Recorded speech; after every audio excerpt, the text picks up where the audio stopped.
كل سنة وانتم طيبين. النهاردة حبيت أفكر نفسي وإياكم بشوية أفكار خاصة برمضان. مبدئيا أنا عارفة إن الظروف الاقتصادية اللي بنمر كلنا بيها مش قد كده، وده ممكن يزود الإحباط وإحنا بنعمل استعدادات رمضان التموينية، بمعنى الأكل والشرب بشكل عام وشوية الزيادات الخاصة بالشهر الكريم زي العصاير والتمر والخشاف والمكسرات والحلويات. بس إحنا عايزين قدر المستطاع ننحي المشاعر دي على جنب، وأنا دايما بقول قدر المستطاع لأن مش دايما ولا كلنا نقدر نعمل كده، ونحاول نركز على الجانب الروحي للشهر وعلى إننا نستغنى عن الحاجات غير الأساسية، خصوصا إن من حكم الصيام هو إننا نقوي النفس بالاستغناء عن الحاجات حتى الحلال منها. رمضان فرصة روحية للتعبد والمواظبة على عبادات ممكن ما تكونش بنعملها طول السنة، لكن كمان مش العبادات اللي عايزين نواظب عليها بس، لأ، كمان تحسين سلوكنا عن طريق ترك النميمة وتضييع وقت الصيام فيما لا ينفع، وإننا نمد إيد المساعدة لغيرنا ونشارك مع أهلنا في أعمال المنزل، وإننا نكون أهدى وأكثر إشفاقا مع الغير. الناس اللي عندهم أطفال سواء في سن الصيام أو قبل سن الصيام لازم تبقى مستعدة تجاوبهم عن حكمة الصيام وتشرح لهم معنى الصيام بلغة هم يفهموها.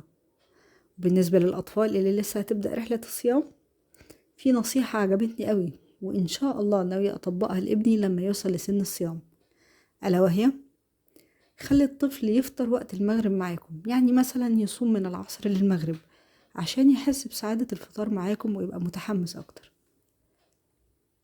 الناس اللي بتحضر الفطار والسحور ستات ورجالة، هونوا سهلوا الأمور على نفسكم، مفيش داعي أبدا تعملوا أصناف كتير أو كميات كتيرة، ومش لازم تعملوا أكلة جديدة كل يوم. لو في إمكانية إنكم تحضروا أكلة تقعد معاكم يومين مثلا يبقى خير وبركة. لو ناويين تتجمعوا قرايب وصحاب مع بعض، مفيش داعي فرد واحد يشيل الليلة، لأ، ممكن تعملوا ديش بارتي، يعني كل فرد يعمل صنف وياخدوا معاه، وحد مثلا يكون عليه المشاريب وحد يكون عليه الحلو. بخلاف ان الاكل بقى اغلى، فمجهود تحضير عزومة في رمضان شاق جدا، وده ممكن يخلي الناس تعزف عن انهم يفطروا مع بعض، وبالتالي طريقة الديش بارتي دي هتبقى هايلة، لان انت هتمسك العصاية من النص وهتخلي تجمع الناس في رمضان فكرة اسهل.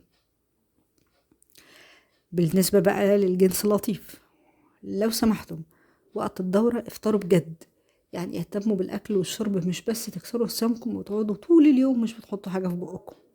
ربنا رخص لكم الفطار عشان جسمكم محتاج ده وقت الدورة.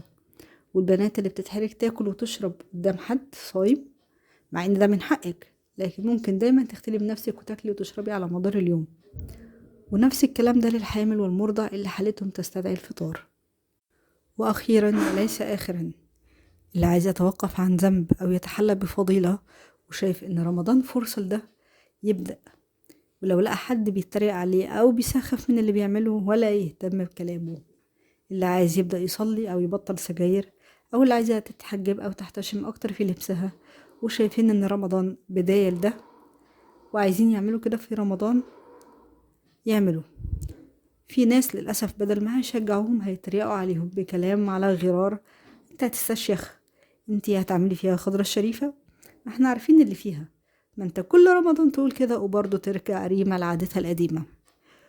كل الكلام ده ولا تكترث ليه، وحاول تلتزم وحاول تعمل الصح، مجرد المحاولة ليها ثواب، ولو ما كملتش المرة دي المرة الجاية هتقدر تكمل، كل مرة بتسهل للي بعدها.